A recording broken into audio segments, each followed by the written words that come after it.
It's Television A7. Thank y'all for watching. You guys can see I'm in my car. I'm rolling around just getting off from work. Today is Saturday, May 17th. And I just wanted to come on and talk about this Diddy trial. Everything that's been going on. Sorry, that's my AC blowing. It is like, my dash says 98 degrees. And it's only May in Miami, and it's like ridiculous. But anyway, so much happened over the past few days with the Diddy case. Cassie's been on the stand. 1 minute she's looking like a victim, the next minute she's looking like a whore, pretty much, who just likes to take drugs and do freak offs with Diddy. Let me know what you guys are thinking about the whole thing. A lot of things that stood out that really got people talking and looking at Diddy like what is going on. We already know about the freak offs. It's the male escort who is on the stand, who testified about the types of things that they would be doing and all of this stuff, like from the urination during the freak offs, and then Cassie saying like it, she was made to do these things on her period. I'm gonna just say all allegedly. This is, that's their testimony on the stand. He is still innocent until proven otherwise. So, she was allegedly made to do these freak offs when she was on her period. She had UTIs, and she was saying that at one point the IVs or whatever wasn't even helping because it was just so frequent. She kept having them, and I just kind of like, that made my stomach just whoo.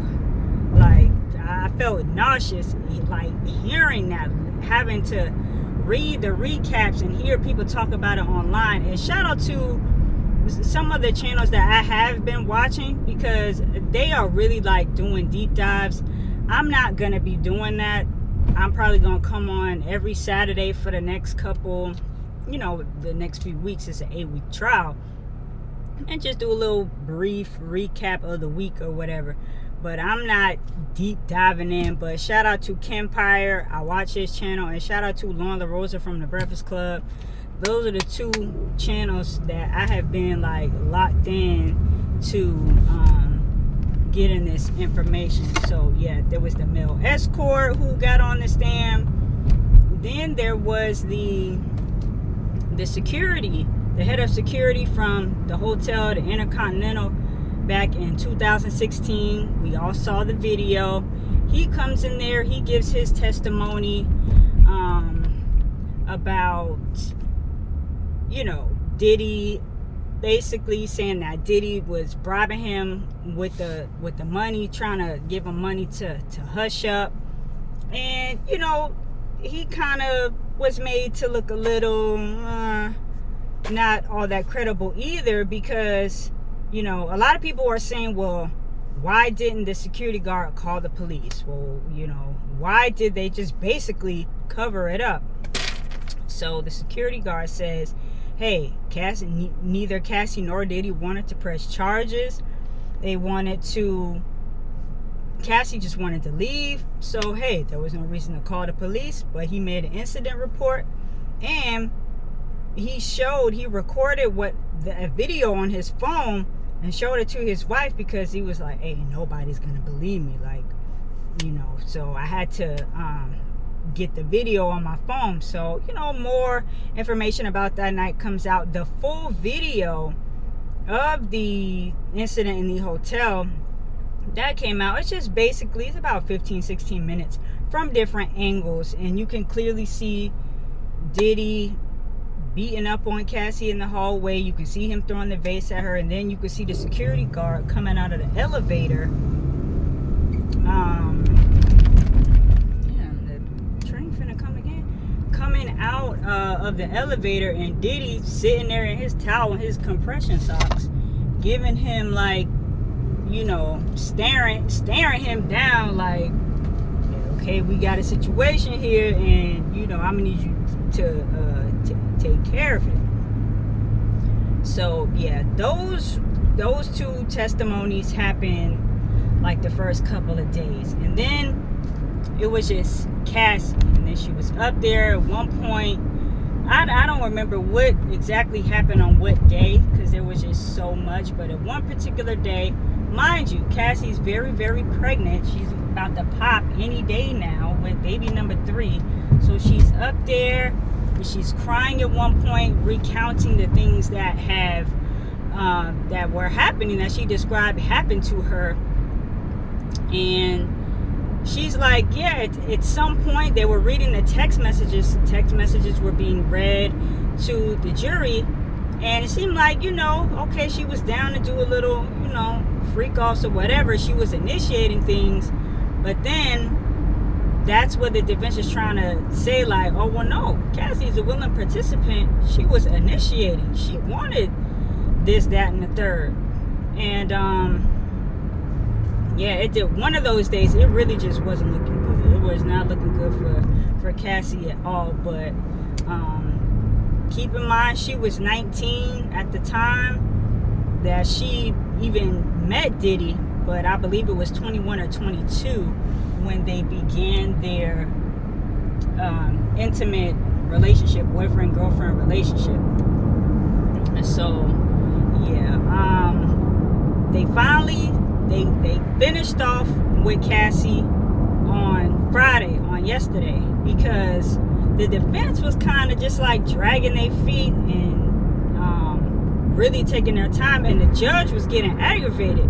Was like, look, we need to hurry up and wrap this up with Cassie, because she about to have this baby, and I like this needs to be done. Like, get to it, get to the point, tighten it up. And there was some theory is going around that maybe the defense was stalling because they wanted to have a mistrial. So if Cassie did go into labor, she can't come back on the stand. Boom, mistrial. But Cassie's done. So now that Cassie is finished, just let me know what you guys think about Cassie. Do you think her testimony is I guess maybe strong enough? Like, what do you think? Because there are some people who will say, again, Cassie was a willing participant, and other people will say, no, that girl was definitely a victim. Or there are some people who think both. Like, yeah, she was down with it at one point, then boom, next thing you know, she's in too deep, and she tries to leave and do this, that, and the third, and Diddy's like, no, we not going. Every time she tried to leave, he would come send his people to come track her down. Then the whole thing with Kid Cudi, and I know I'm skipping around, I'm just recounting all of this off the top of my head.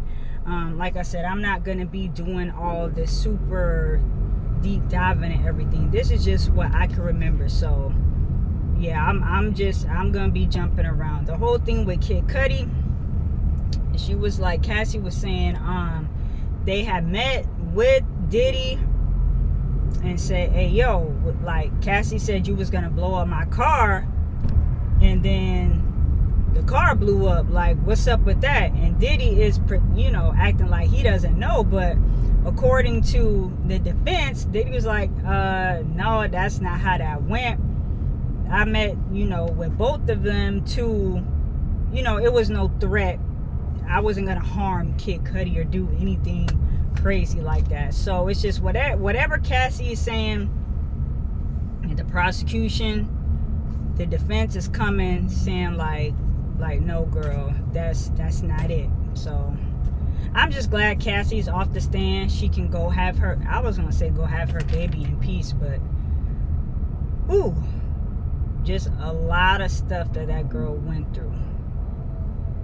It's tough. It's very, very tough to see her sitting up there just having to relive that. Whatever your opinion is, the girl went through a lot.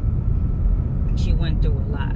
So after Cassie is off the stand, Dawn from Danity Kane, she doesn't even really get into whatever her testimony is, because by that time the court was wrapping up.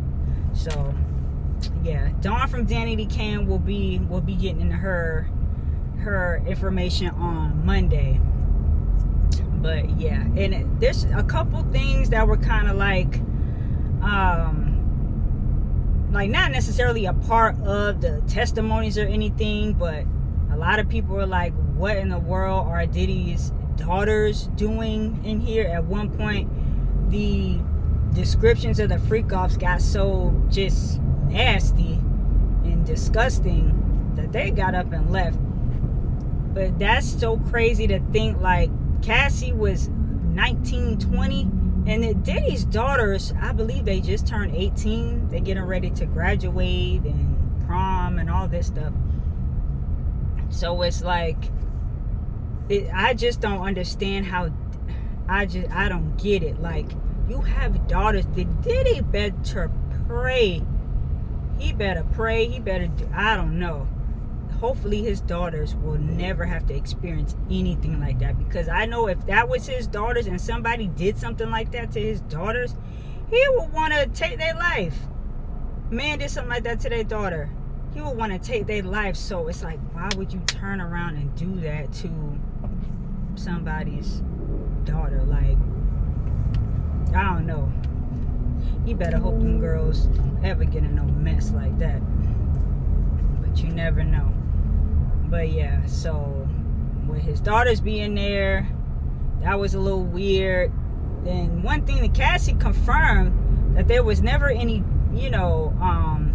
drugs in like the baby oil, because there was a lot of people were like, oh, the 1,000 bottles of baby oil, the baby oil had the GHB or whatever the drug was in the oil. Cassie said, like, no, that was not the case. Yeah, I'm trying to think of other like odd, just other details.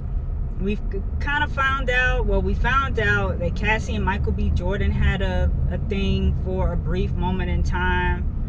I'm trying to think who else. That was Diddy's like security guards kept coming up.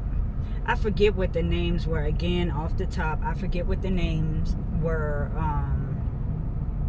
Yeah, they kept coming up a couple times, that they found Cassie in the hotel room at a party. Diddy was having one party in the room next door, but then Cassie was in the other room just all beat up or whatever, and that they cried with her. But it's just so crazy how he had so many people like just complicit. There's no other word for it. The complicit. Perhaps wanted to do something, say something, that just could not, felt threatened, this, that, the third, including the sex worker who was on the stand, who was like, yeah, Diddy took a picture of my ID. So he was like, well, he was shook. He not gonna say nothing, because then like his life is on the line. So that's crazy. But that's week one. Try to keep this under 15 minutes. I don't want to be talking your ear off. Just a brief overview of what happened this week. Next week, like I said, Dawn from Danity Kane will be on that stand, and Aubrey. And we know we've been hearing Aubrey talk about Diddy for years.